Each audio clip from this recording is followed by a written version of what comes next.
अडचणी आणि निराशेचा सामना करत असताना कित्येक जण हा प्रश्न विचारतात की माझा आवाज कोणी ऐकत आहे का? सगळ्यांनी मला सोडून दिले आहे का? परमेश्वरा, तुम्ही सुद्धा मला सोडून दिले आहे का? जर हा तुमचा अनुभव आहे तर चला या प्रश्नांची उत्तरे शोधण्यास बायबलमध्ये दुसरे राजे अध्याय 6 कडे वळूया.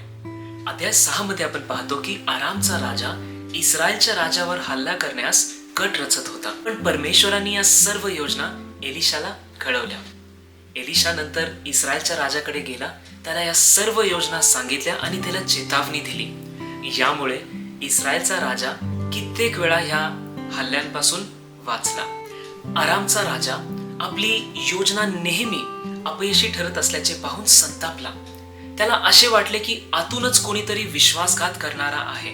पण एक धाडसी सैनिक उभा राहिला आणि म्हणाला की हे राजा, आमच्यामधून कोणीही विश्वासघात करणारा नाही, पण इस्रायलमध्ये राहणारा संदेष्टा एलिशा, तुम्ही गुप्तपणे जे बोलता ते शब्दही इस्रायलच्या राजाला जाऊन सांगतो.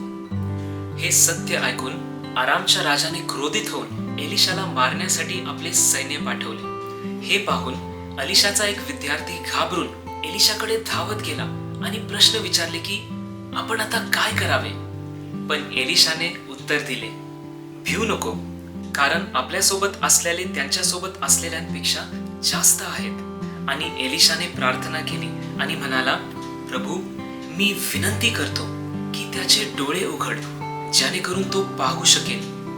मग परमेश्वराने त्या तरुणाचे डोळे उघडले आणि त्याने पाहिले, आणि पहा, एलिशा भोवती अग्नीचे घोडे आणि रथ होते. त्या क्षणी त्या विद्यार्थ्याला कळाले की स्वर्गातील परमेश्वराचे सैन्य एलिशाचे संरक्षण करत आहे. मित्रांनो, बऱ्याच वेळा आपण सुद्धा त्या विद्यार्थ्यासारखे असतो ज्याचे डोळे बंद होते, पण सुवार्ता ही आहे की परमेश्वराचे डोळे बंद नव्हते. आणि म्हणून आज ह्या घटनेतून आपण आपल्या जीवनासाठी 3 आध्यात्मिक धडे शिकू शकतो. पहिले, परमेश्वराने तुम्हाला सोडले नाही. दुसरे, संकटाच्या वेळी तुम्हाला कसे सोडवायचे हे परमेश्वराला माहित आहे.